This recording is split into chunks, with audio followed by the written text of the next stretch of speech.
The vision was the title of last week lesson, because we're in Habakkuk 2 and 2, where it said, write the vision, make it plain. So those that may read it, depending on which version you're reading, may run with it. But within that, there is I asked the question, how do you get the vision? Then we went through from Proverbs 19, we reviewed, went to Genesis 11, verses 1 through 9, about not only having a vision, but a motive behind that vision, or that vision. And that they had the right concepts and principles, but wrong motives for doing what they were doing. Because basically God had said that if man can get together with one purpose, one mind, one focus, and not bickering and speaking one language, and that language, believe it or not, even to today, doesn't necessarily have to be the same, let's say, common language. Meaning that, let's say if you speak Spanish, you speak German, but if you're able to understand each other, you're still able to accomplish great things, as opposed to being against each other, worrying about what this person has, what that person has, or this person is better than me, or I'm better than them, or all of that, all those things that people tend to get caught up in. So as a result, they're not be able to accomplish much. So God basically said that if man is able to get together and be able to have one purpose, one mind, one direction, they can pretty much build a tower to heaven. In other words, can build great things. But with that, because that was a part of our DNA, if you will, a part of who he made us to be, because we're in his image. But the problem with that is that if we don't have the right motives behind our accomplishments, because sometimes people, even in their personal lives, make great accomplishments, but they get caught up in ego and start thinking that they're better than somebody else just because they're able to do a certain thing, especially in academia, specifically in academia, sports, and it pretty much anyone who hasn't matured, if you would, matured to the degree to understand that every talent, every ability, that still comes from God. Because no one chooses who they're born to. They don't choose how their physical makeup is, and none of that. For example, you may desire to be, let's say, a great sumo wrestler, hypothetically. You right now really don't have the structure for that, because you're talking about guys 600-700 pounds going against you, and pretty much can pick you up and move you around. Okay.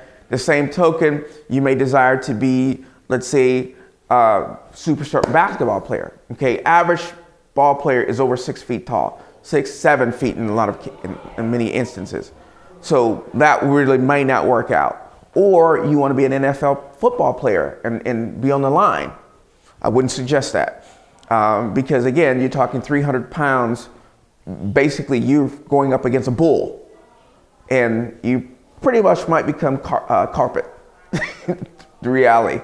So there's certain things that everyone has. I mentioned last week about a lock and a key, about your purpose, and understanding those desires that are in you pretty much kind of steer you towards the lock that were purposed and designed to open. And if you get caught up in looking at other people's purposes and destinies and not focus on yours, you can really get messed up, because you can spend your whole life trying to be second best to somebody else as opposed to being first best in your own purpose and destiny. So we talked about that. And then we talked about Are You Me Too? We talked about the little robot that they say that runs around, that's in me, and how we program it, in most cases unconsciously, has been programmed. And oftentimes we don't even know by whom it was programmed by.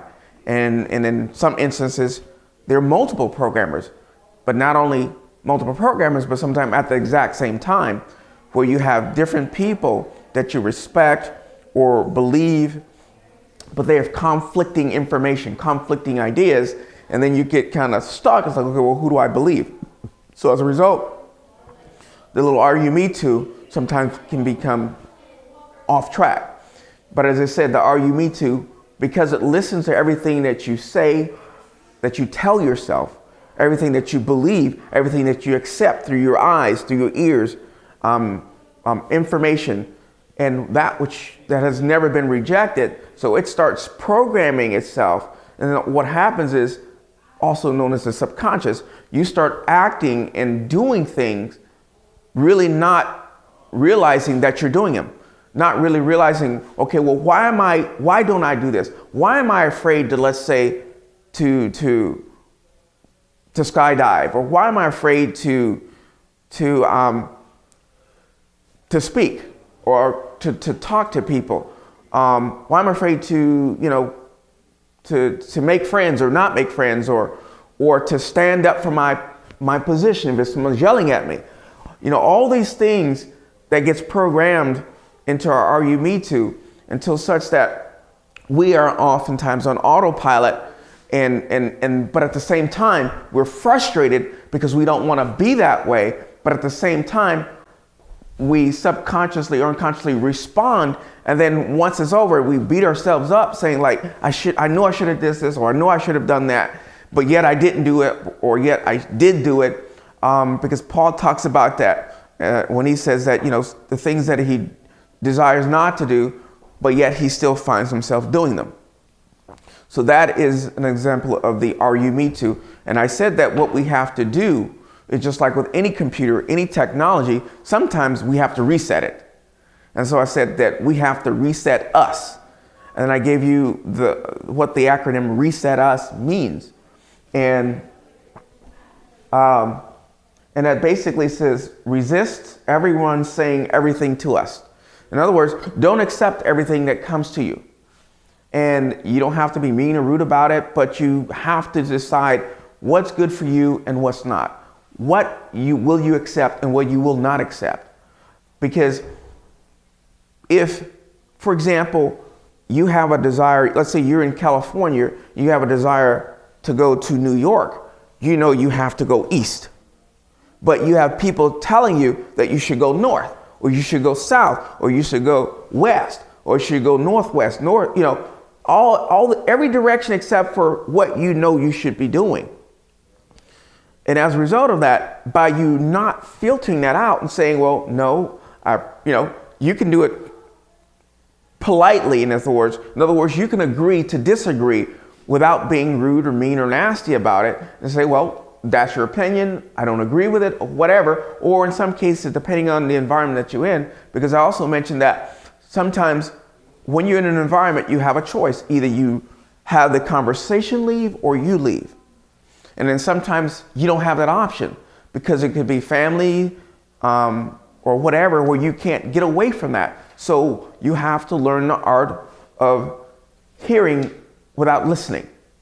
In other words, the ability to reject what is not valid, what is not true to who you are and what God has ordained you to be, without being mean and nasty about it, simply by doing a mental rejection.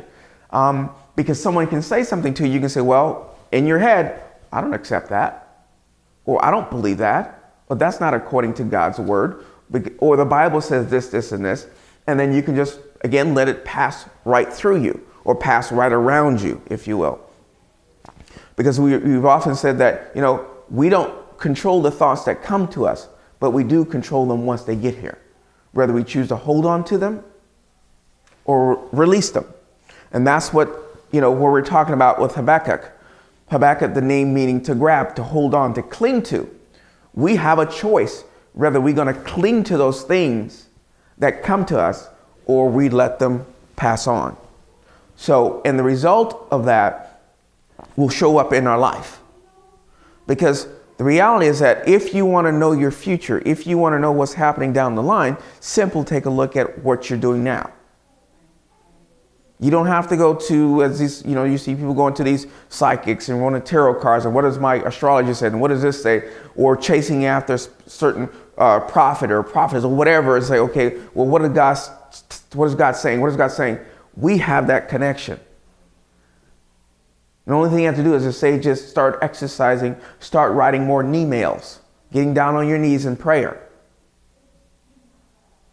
Okay? So that is about the resetting us. In other words, wiping out what's currently dominating our thoughts and minds and things like that, and doing a fresh reboot. In other words, what Christ referred to, how was it in the beginning? How was things in the beginning? There was no fears and worries and concerns as they are now.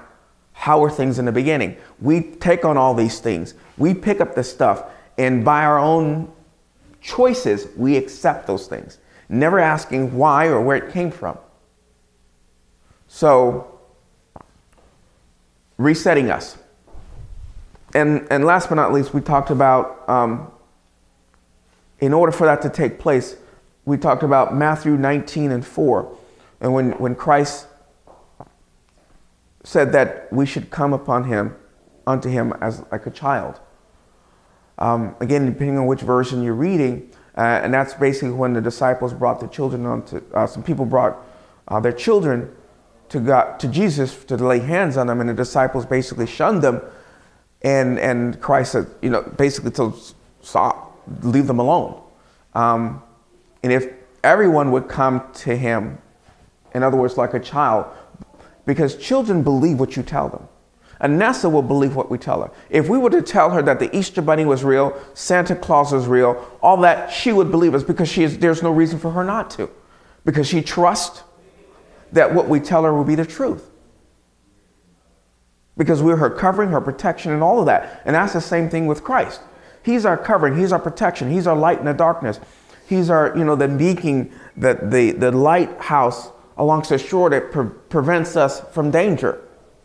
But as we grow into ourselves, if you will, as we become more of us, if you will, we start questioning God's authority, start questioning God's truth, and start philosophizing and theorizing based on our own concepts and beliefs of what really reality is. But yet we have no real foundation or standard to measure that against, because we can't measure it against our own standards. Because again, a blind person who's been blind all their life can't tell another person what orange is, what it looks like, because they don't know. And you can describe it all you want, but if there's no reference to what orange looks like, there's no way you can explain that. So, and that's the same thing that happens oftentimes where we start talking about, which leads us to where we are right today, is about how do we get the vision?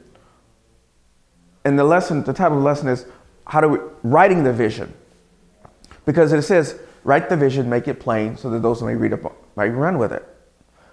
Write the vision. How do we write the vision? Last week we ended with an assignment. And that assignment of the disciple to-dos let me grab this real quick.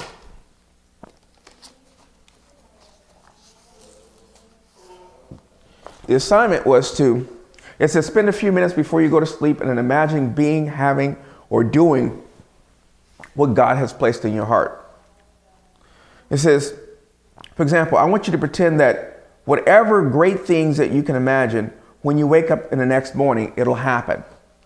Forget about time frames and parameters and all that, because understand, in God's dominion, there is no time. So past, present, and future is a simultaneous, continuous mix of things. It's beyond the time parameter. So therefore, if you were to go to sleep in our time and wake up the next morning, if you will, whatever that desire that God has placed in you was instant. It happened the next morning. If you saw yourself being or doing something different, or behaving certain different, or performing in a certain way, or being a certain thing, or having a certain thing, then the next morning you wake up, it guaranteed it would be there. What would that be? Or desire to achieve something, and you know it is impossible for you to fail. What would that be? What would that look like? how would you look like? Some people look at, long term, it's like, we're still in January. They look into resolutions, if you will. What if whatever that resolution was, the next morning you woke up, it was there? What would it be? What would it be like? That was the assignment for us to write down to be discussed today. Now, there's 3 verses that's going to cover today's lessons. The first one is Proverbs 16:3. Because we're talking about, again, the title for today's lesson is Write the Vision.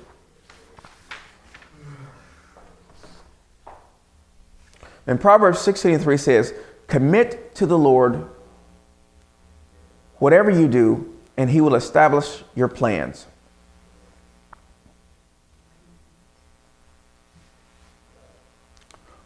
The next verse is Proverbs 16:9. And again, depending on which version you're reading, it says, in their hearts, humans plan their course, but the Lord establishes their steps. Well, let's first talk about, before we go into that one, let's first talk about 16:3. Say, commit to the Lord whatever you do, he will establish your plans. What does that mean? What does that mean to you?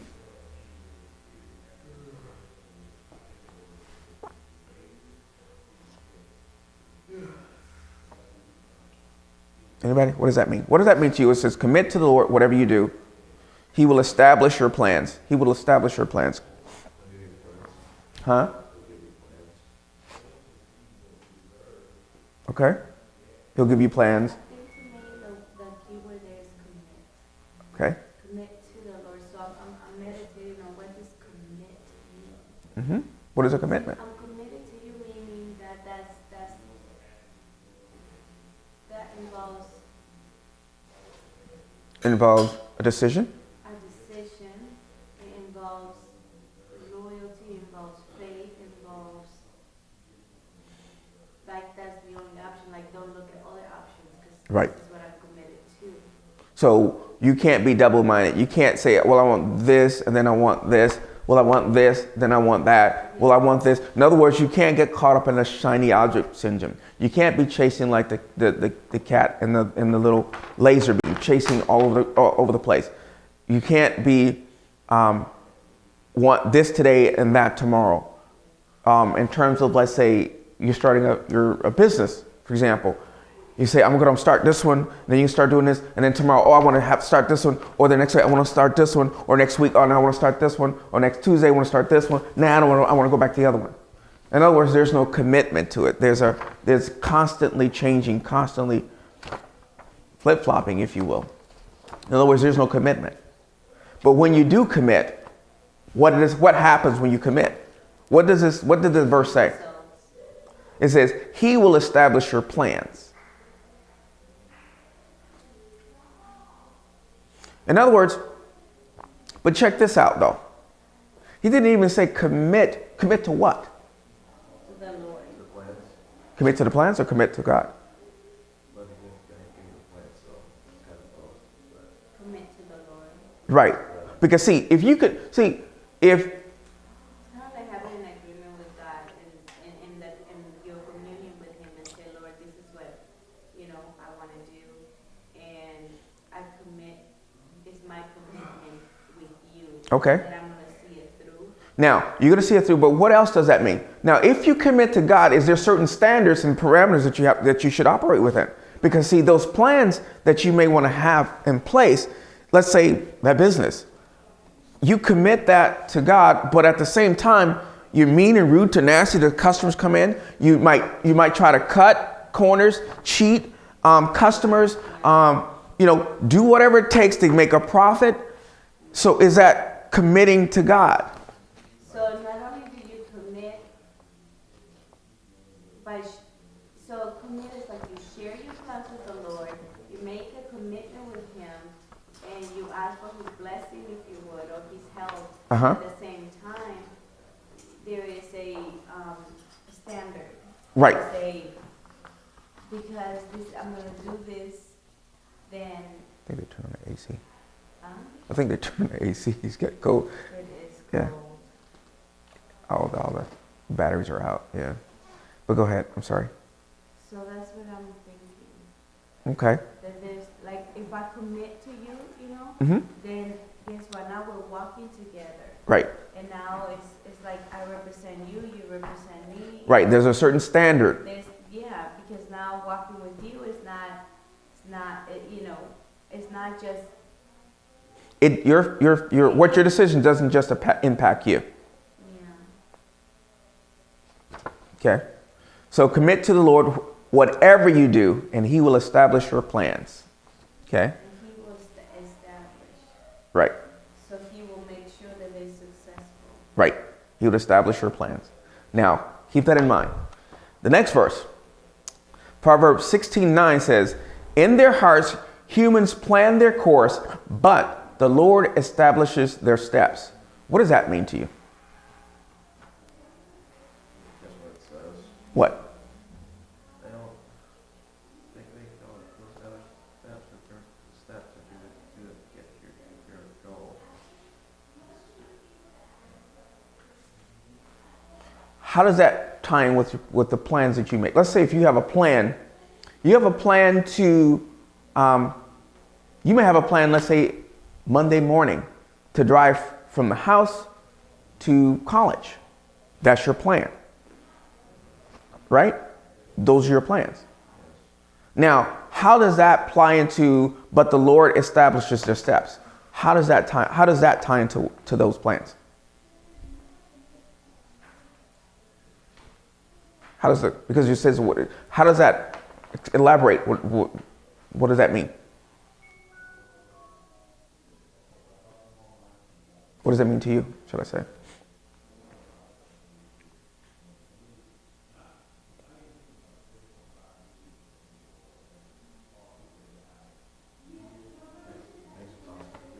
Makes it possible for you to do it? Okay. You ever come? Not alone. You're not alone? Okay. It comes to mind. I'm not alone. Uh-huh. As long as I do my part, Mm-hmm. He will be with me and Mhm. He will help me in making it happen. Okay. So I don't know. It's like He'll do the most of it. Okay. What if I told you this? What if we said this? Let's take that same scenario, that your plans were to Monday morning to leave home to go to college. Those are your plans, right? But in the midst of you doing that, something happens. There's an accident on the side of the road. You stop. You go to help this person. Because God knew that that's your time parameters of which you would leave. And this person was going to happen there. And you were going to be there to assist them. And because of the commitments that you have with Him, this person may not know Him as well or know Him at all. But because of your commitment to Him, He established the steps for you to be there at that appointed time to assist this person. And just because your sheer actions alone, they are actually like, for example, that news article that was just showed, I think I saw some just a few days ago with Jamie Foxx rescued this guy out of a cart, a burning car. That in itself could be a possibility of establishing the steps, because he just happened to be home. The situation happened to be there, but his plans maybe was to do something else. But as it says, but the Lord establishes your steps. And even with that, even with your plans, let's take it to something even more simpler. I have, in terms of getting married, or in terms of starting a business, in terms of going to work, these are my plans. This is my business plan, if you would. But the reality is that it's rarely that it will ever exactly happen like that. Just like, for example, if you're, let's say, take sports, football. Before the ball is snapped, there's a plan. There's a plan for, like, say, for example, this guy to block this way, this person block this way, to hand off the ball to this person, and to run through the opening and make a touchdown. Those are the plans, right? But in the midst of those plans happening, what takes place is that all that moves, but what wasn't accounted for was this person here was to move in to interrupt that. So now, because it says God orders your steps, it allows you to listen because you're committed to him, to hear him. It says, well, no, you don't want to go that way. You get a vision. In the natural, you may see this person. But in the spiritual, the vision, the insight, the hearing, go right. Just like if you're driving down the street, all of a sudden you get a voice or something tells you, like, turn left. Let's go a different route this time. And then by the time you get home, you realize that there was a 6-car pileup on the freeway and most people didn't make it. Because see, your plan was to come home safely. But God says, yeah, I'm going to have you come home safely, but I'm not going to take you through the normal plan that you thought you were going to do. I'm not going to take you down this freeway, that freeway. I'm going to reorder your steps. You're going to still get there, but you're not going to get there in the manner in which you thought you were going to get there. Because see, we might think that we have everything in place and in order. God says, well, no, I know what's going to happen down here, but you're not ready for that yet. So I want to process you. I want to mature you over here before you get there. Because see, you have not matured emotionally yet to be able to handle what's going to happen down here. So in my protection, in my covering of you, I need to put you in a safer environment and for you establish that strength first. And then we sometimes look at that and it's like, man, what's going on? Because see, in our head, our plans was to do A, B, C, and D. But God says, no, we need to do F and G. It's like, I don't want to go that way. I don't want to do this. Why is this happening to me? We start to complaining and not realizing that if we've committed to if we committed our plans to him, committed to God, and believe that with faith that he will direct our steps, he will take us to where we need to be, we don't have to worry and stress about, well, why am I not moving as fast as I think I should? Well, what makes you think you're supposed to be moving that fast to begin with? Especially if you've never gone down that path. So oftentimes, again, we start being like Habakkuk and start complaining and whining. Well, this person over here is doing this. This person is over here. They're succeeding. They're making that. They don't have misery. Why is it that, these people that don't even believe in you seem like their life is doing great? For me, that I do, it's not. Losing faith. So, again, we may have plans, as I say, hearts. It says in the hearts of humans, plan their course. We might plan what we want to do, but as God puts the order in which those things should take place. And if we believe in him, have faith in him, and knowing that will take place, because again, if you read Habakkuk 2:2, again, it says, though it may tarry, it will still become true. It still will be true. It still will come to pass. So, and then the third verse is Proverbs 19. I think they turned on they turned on the cold air. Can you go tell her this time? Dawn, can you just go tell her that the cold air is on, the AC is on, blowing cold air? The lady that came in here, her office is right down at the end.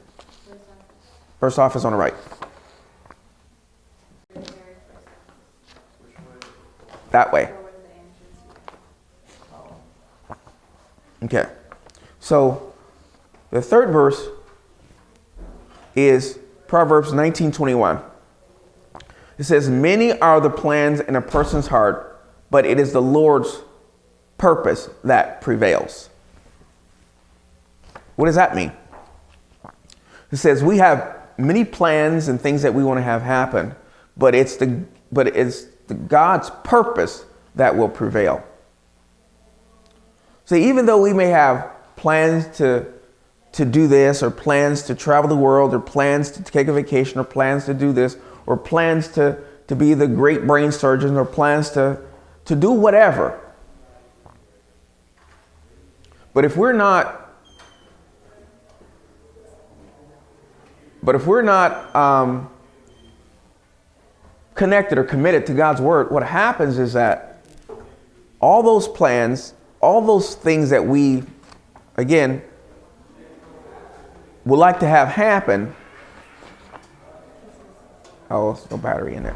So the AC is still on. No, it's just No? blowing cold air through the vent. Because the heater's not on?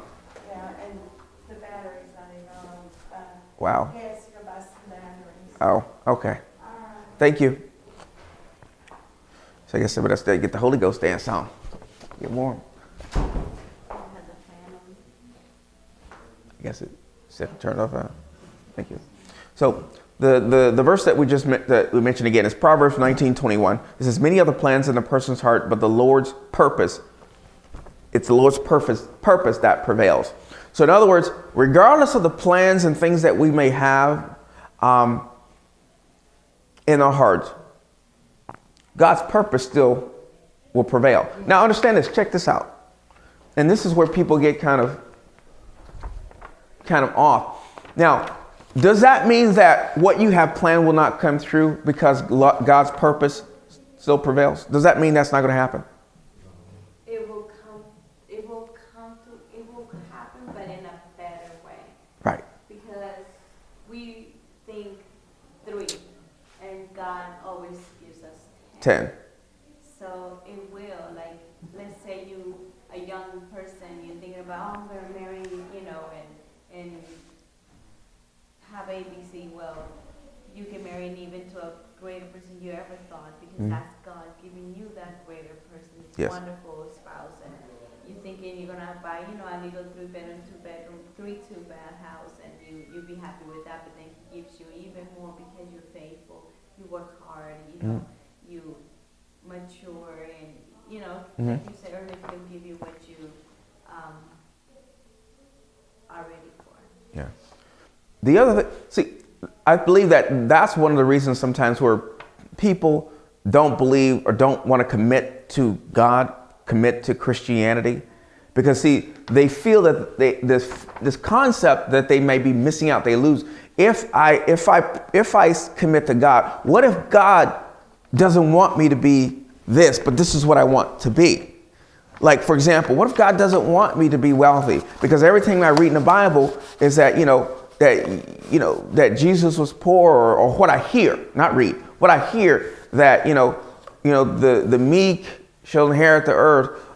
It's better difficult for a rich man to get to nigh, than a camel to get to the eye of a needle than to get into heaven. So, but I want to be wealthy. I want to have things. I want to be able to bless my family. I want to do all this. But if I do commit to this Christianity, Jesus type scenario, then how can I have all of that if that contradicts that?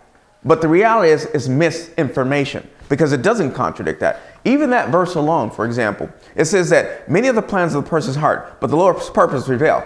What makes you think you can't do all those things and still be wealthy? Because see, the thing is like this. If you have, because the Bible says money answers all things. That's also in the Bible. If you have resources, you're able to impact more people. Because see, if you don't have anything, you're barely struggling, barely trying to survive, barely trying to make it. Your concern oftentimes is not about anybody else but you. Because the only sound that you hear is your stomach grumbling, so you don't hear the cries of your neighbor. But if you operate with commitment and conviction and with the standards that God's operate, it elevates you to a higher level. And as such, because according to God's word, the Bible that I read, Christ said that I have come so that you may have life and have it more abundantly. That means you have more than you need. So if you have more than you need, that means you have to give. So it's nothing wrong with having these things, but don't have those things become your God. Don't put those things before Him. Don't say, well, since I gotta work, I don't have time for prayer. I don't have time for this. I don't have time to do this. I'll just I'll do it later. No, that's not how it works. Because see, all that energy and time and all that stuff that you're putting into that, just saying that I'm trying to build this over here, what happens if you get sick? But see, that's not true though, because that people saying they don't have time because they do have time Yes. for other things. They do have time to watch something or to play something or to be on the phone talking to somebody. Or Yes. that you do have time. It's just that you don't make it a priority because everything's Right. going well in your life. Right. But when things don't go well, Then they get spiritual. then a challenge. It happens. Oh, can you pray for me? Yeah, you can also pray for you. Or I think I need to get back into church because, things not going like you should have been in there before. But to understand this, just because you're inside the church or outside the church doesn't mean things are not going to happen to you. The only difference is how the difference is how the response and how you go through the process is what the difference is. Because like I said, it rains on the just and the unjust, just like the sun shines on the just and the unjust. So now let's get into the lesson. I know what time, I'm just messing. It says, many people, especially in January, set goals and resolutions, but often fail to reach them. The reason is because many times they're not done properly. It's not that they don't really want things to change. Many people are tired of living the way they're living. The reason they fail is because they lack the knowledge and understanding of how truly to make it happen. Most people get stuck because of confusing and misusing 4 words. Okay? These are the 4 words that most people get stuck and they misunderstand or they interchange and they should not be. The first one is wants. I want this, I want that. He said, God will give me what I want. They'll say phrases like that. Wants are wishes. Okay? It says, I want to be 21. And for example, I say, I want to be 21 years old and keep all the knowledge and experience that I have right now. Raising of the hands. Some want to be thinner. Some want to be taller. Some want to be faster. Some want to be stronger. You see, you hear people say, I want to do that. They might see somebody doing something. Man, I want to do that. I wish you could do that. Yeah, I wish I could do that. Again, wants or wishes. I wish I could I wish I could play the piano like you play.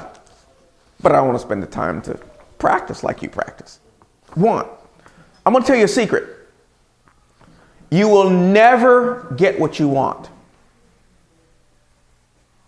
Listen, you will never, ever, ever get what you want.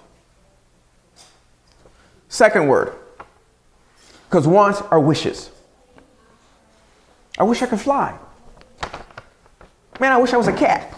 Then I could do I wish I was a snake. Man, I wish I was a tiger. Second word, wants. Or should I say dreams is the second word. Dreams are desires.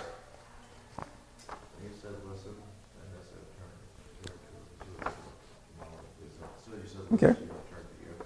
So, I hope you're memorizing this stuff or writing it down and making mental notes or whatever. The second word is dreams. Dreams are desires. Okay? It says, it's what you constantly think about. It doesn't matter if you're asleep or awake. It's constantly on your mind. These are dreams. You write poems and songs about it. You make paintings and carve statues in honor of it. But you rarely ever achieve it or acquire it. Whatever thoughts of it enters your head, it gives way to a feeling of so whenever the thought of the dream that enters your head, it gives you a feeling of euphoria and excitement until that thought of that dream is crowded out by and fades away into darkness, waiting to be resurrected again. In other words, dreams are the desires. Okay? Man, I dream about this, or I dream about that. I dream about being married to this person, or I dream about, this. The third word, goals. Goals are objectives. Goals are the dreams that you've gotten serious about, in other words. They are the dreams that you have written down and added one important thing, a deadline, a date. Writing it down and adding a date is what transforms the imaginary dream into reality of a goal. And understand this now, the goal is not the end process. 95% of the people who desire to see change in their life stop there. And this is why they also fail.